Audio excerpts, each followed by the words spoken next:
साथियों, 9 अप्रैल की अपार भीड़ ने 20 से 25 लाख की भीड़ मानवर काशीराम के परिनिर्वाण दिवस में लखनऊ में जो एकत्र हुई, उसने बसपा का और बसपाइयों का मनोबल इतना बढ़ा दिया है और विरोधियों का मनोबल इतना नीचे गिर गया है कि इसके बाद जो चुनाव हुए, केरल में बसपा ने रिकॉर्ड जीत हासिल की और पंजाब में नंबर 2 की पार्टी बीएसपी बन गई। बीएसपी ने आम आदमी पार्टी के बाद दूसरे नंबर पर सीटें जीती हैं।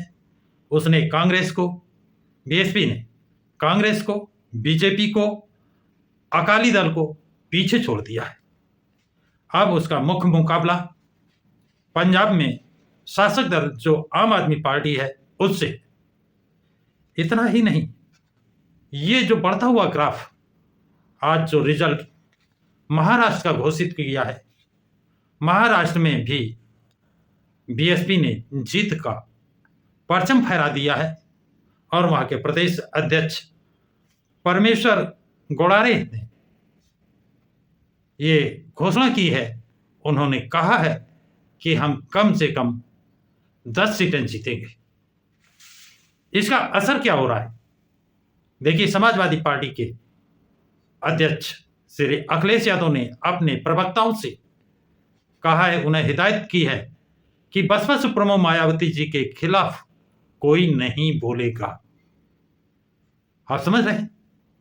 समाजवादी पार्टी जो घोर विरोध करती थी, समाजवादी पार्टी जो बीएसपी को बीजेपी की बी टीम बताती थी, आज वही समाजवादी पार्टी के प्रमुख अखिलेश यादव अपने प्रवक्ताओं को क्यों मना कर रहे हैं?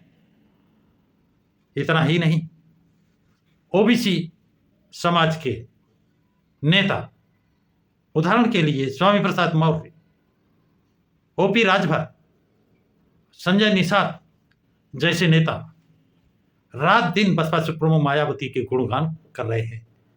ये इंतजार में है कब बसपा सुप्रीमो का ग्रीन सिग्नल मिले और ये पार्टी को ज्वाइन कर लें। इतना ही नहीं, अभी इनको ग्रीन सिग्नल नहीं मिला है, इसलिए ये इंतजार में है।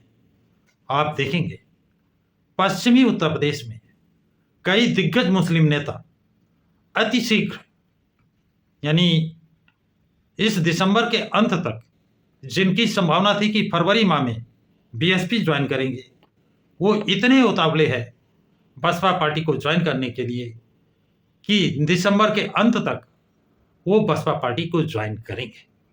क्योंकि मुस्लिम समाज ने अच्छी तरह से जाना है, समझा है, पहचाना है कि 6% यादव समाज, यादव बिरादरी उत्तर प्रदेश में है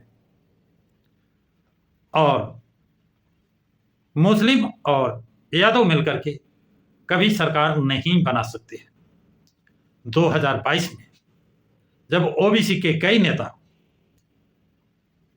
समाजवादी पार्टी में आए और चुनाव हारने के बाद वो समाजवादी पार्टी छोड़ करके दूसरे दलों में चले गए या अलग हो गए, अब समाजवादी पार्टी का ना तो वो माहौल है और ना ही वो रुतबा।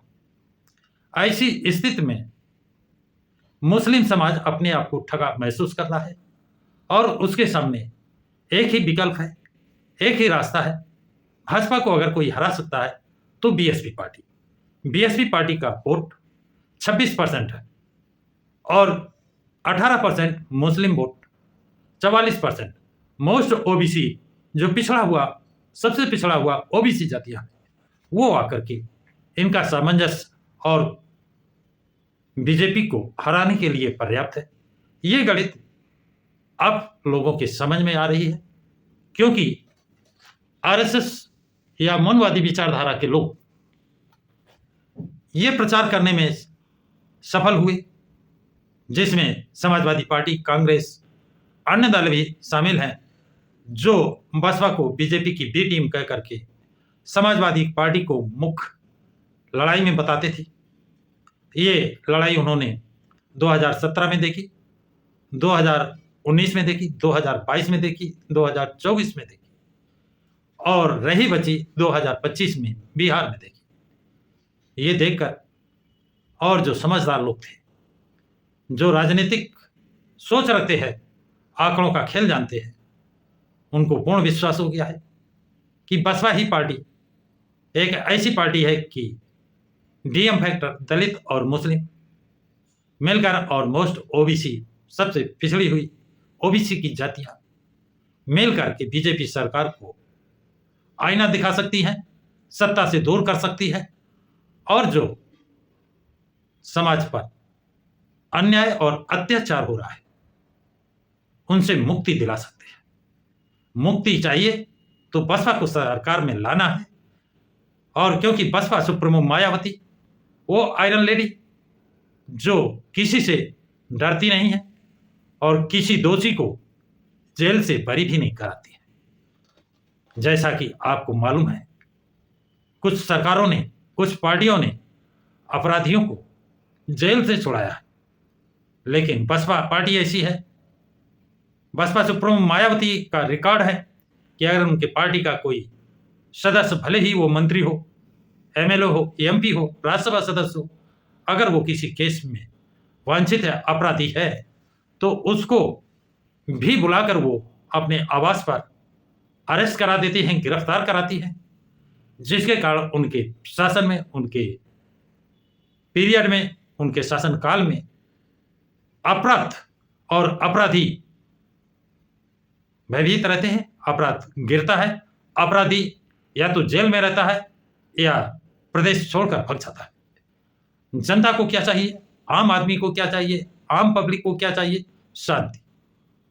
उसकी जमीन, उसके मकान, उसकी आबरू, उसकी इज्जत, उसका स्वाभिमान सुरक्षित रहे। और ये सभी सुरक्षा की गारंटी संविधान देता है और संविधान की बात बसपा करती है, बसपा सुप्रीमो मायावती करती है।